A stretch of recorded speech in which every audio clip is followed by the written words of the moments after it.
set of wipers I've ordered online. The brand is Valeo and 16 inches for the passenger side, and it says over here it's for all the vehicles it's compatible with, and this is for the driver side, and size is 24 inches. It says all the vehicles which is it's compatible with, so it says I-20 over there. This is this model. Let's unpack this. So this is the wiper. Quality seems to be good. So replacing your wipers is very easy, and these wipers costed me 320 rupees, I mean both, and on the box the smaller one is for 158 rupees Brent rate, and the other one is for 257 rupees. So these both costed me 320 rupees. I'm leaving the link in the description. So these wipers I installed myself. Last time I got them installed from the service center and costed me around 1100 rupees, including the part, labor and the taxes. So this time I'm doing it myself, and just 2-minute job, so it's always better to do it yourself. Let's go outside and install them.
So let's test this now.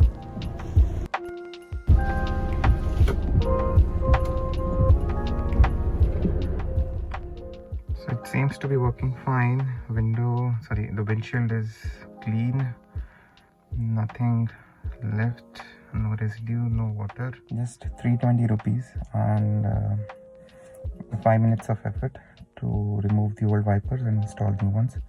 And service center charges you around 1100 rupees for the replacement approximately.